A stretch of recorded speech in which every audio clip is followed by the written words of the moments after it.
এবার ইডেনে বৃষ্টিতে ভেস্তে যাওয়ায় ম্যাচ কেকেআরের লাভ হলো না ক্ষতি হলো এবং কিভাবে প্লে অফে উঠতে পারে এবার কলকাতা নাইট রাইডার্স। তবে সেটা জানার আগে আমাদের চ্যানেলে নতুন হলে চ্যানেলটি সাবস্ক্রাইব করে সঙ্গে থাকুন পরবর্তী ভিডিওর জন্য। চলুন শুরু করি। শনিবার ম্যাচ কলকাতা নাইট রাইডার্সকে হারাতে পারেনি কিংস 11 পাঞ্জাব। তবে ঘরের মাঠে ইডেনে পথের কাটা হয়েছিল বৃষ্টি।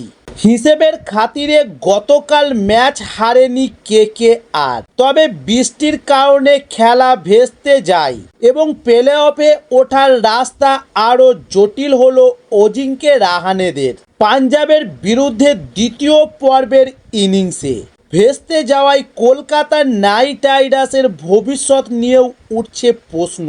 তাই এবার সমর্থকদের মনে কতটা ক্ষতি হলো কেকেআরের। তবে চলতি ইন্ডিয়ান প্রিমিয়ার লিগে নিজেদের সেরাটা দিতে পারছে না কলকাতা নাইট রাইডার্স। এই দলই নাকি গতবার আইপিএলে কাপ জিতেছে, কিন্তু 2025 মৌসুমের অবস্থা দেখে তা বোঝার উপায় নেই কারই। তবে শনিবার বৃষ্টিতে বাঁকড়া দেওয়া বর্তমানে ইন্ডিয়ান প্রিমিয়ার লিগের পয়েন্ট তালিকায় 7 নম্বরে রয়েছে কলকাতা নাইট রাইডার্স। 9 ম্যাচে 3টিতে জিতে এবারে করুণ দশা নাইটদের।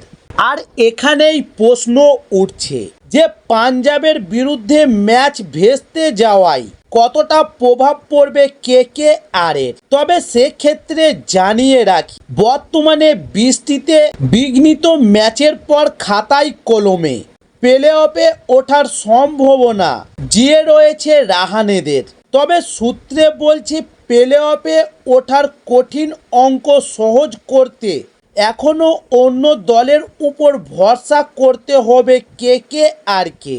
সেই সূত্রে সবার প্রথমে নিজেদের বাকি ম্যাচগুলিতে জিততেই হবে এবার রিঙ্কু সিংদের।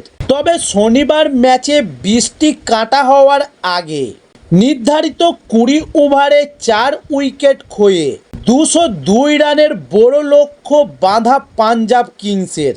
জবাবে মাত্র 1 ওভারে 7 রান করে সাজঘরে ফিরতে হয় কেকেআরের ব্যাটসম্যানদের। কারণ বৃষ্টির নামার কারণে নাইটদের ইনিংস বাতিল হয়ে যায়। ফলত ম্যাচ পরিত্যক্ত ঘোষণা করা হয় এবং 1 পয়েন্ট করে যোগ করে 11 সংখ্যা নিয়ে তালিকায় চতুর্থ স্থানে রয়েছে প্রীতি জিন্টারের পাঞ্জাব।